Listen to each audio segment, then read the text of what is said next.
For Bonnie Lowe, Pepper was her ray of sunshine, an Australian cattle dog who served as her trail running companion. She was small but mighty. She was about 25 pounds of crazy, but she was my constant companion, loved to play fetch, but always by my side, and I miss her dearly. She was one of a kind. When Pepper passed away unexpectedly, Lowe wanted a way to memorialize her. Just up the road from her cabin was the perfect place. Sharing grief, I think, is really important as people, as friends, and that's why I think the Rainbow Bridge is important. For years, Kathy Tanner has worked to maintain the gardens around the Rainbow Bridge, where owners can leave their pets' collars. It's derived from a poem about animals who pass away to be one day reunited with their owners at the Rainbow Bridge outside heaven. As people came into the gardens and you could see them teary and sad and they had a collar in their hand, they would be sad walking down the steps to this bridge, but then when they walked back up, you could see a totally different look on their faces.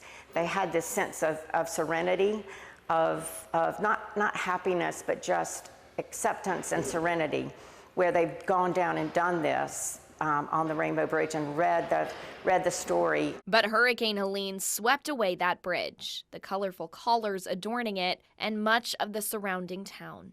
We're a town that's tucked into the mountains of western North Carolina. We have a permanent population, 1,300 permanent residents.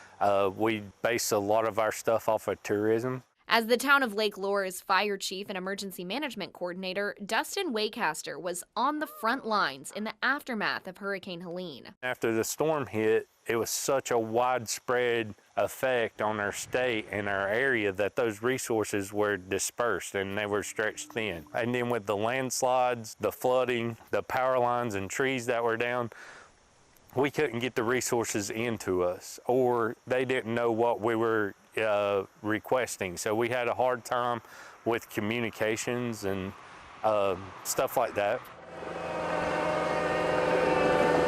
While much of the town has been restored in the year since the floodwaters rose, Waycaster tells me tourism has yet to bounce back completely.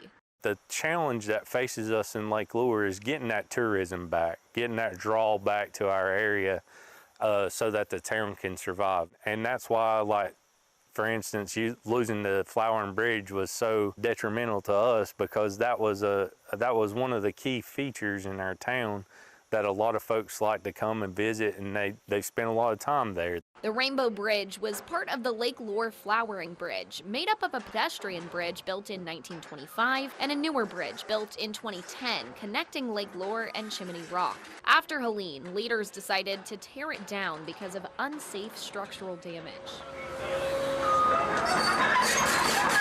It was heartbreaking. It really was, and also around the country. People came here all the time. Visitors came here all the time. The brilliant colors in several gardens and attractions were quickly darkened in a matter of hours, wiped out in the floodwaters. The Rainbow Bridge, it just kind of instilled some hope in some people when they come, and I know a lot of folks use that, you know, when they lost an animal. It was really one of those things that brought a lot of people together, you know, and it was sentimental to a lot of people, and help them cope with losing, you know, one of their closest friends, I guess you would say. But now, a year later, some of that hope is restored. I go out and dumpster dive and pick up scrap metal and just try to do things for the community that I can do. Hey everybody, this is Papa Scrap. Eric Elder goes by the nickname Papa Scrap on YouTube. He lives about 45 minutes from Lake Lure in South Carolina and had seen the Rainbow Bridge before during trips to the area.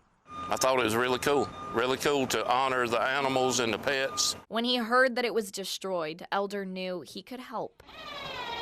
Yep. So he made a Rainbow Bridge of his own and dropped it off in the town. That's the way we are in the South. We'll help anybody with anything we can do. I've got a lot of people I help out all the time. God puts you out there to do things for others. That's the reason we were all put on this earth together, is to help each other. And in the past 10 months, that bridge is serving as a symbol of hope once again, nearly filled up with callers. It kind of gave me hope to see it rebuilt so quickly. You would be surprised how many callers are out there today already. Including 3 to honor Elder's own dogs. Maddie, Scooter. This was Toby. Toby was my little teacup Yorkie, and when I drove a truck, he rode with me everywhere I went. Now he's remembered along with other pups like Pepper. I was really thrilled to find that it had so quickly been rebuilt, and actually the road that I drive on out to my cabin passes where the new Rainbow Bridge is, so I see it all the time, and I actually was able to place her collar there. As we recovered over the winter from just this type of shock and grieving, and all of a sudden in the early spring we did some visioning sessions with our gardeners to say, all right, we figure out where we're going now. And it was really fun to talk and brainstorm, but then to do vision boards together in groups, because all of a sudden you're looking at what everybody would, all 15 of us that were there would envision, you know, what's it going to feel like? And so the joy started to come back this spring. And so we felt that, you know, all summer long in our planning process. Now she says they've found the right spot for a new permanent Rainbow Bridge. This time, it'll even have its own garden with hydrangeas, azaleas, and flowering trees. It's a sense of community, a sense of just, again, a sharing of that joy, a sharing of something that's just so wonderful and so special. In Lake Lore, I'm Sam Perez.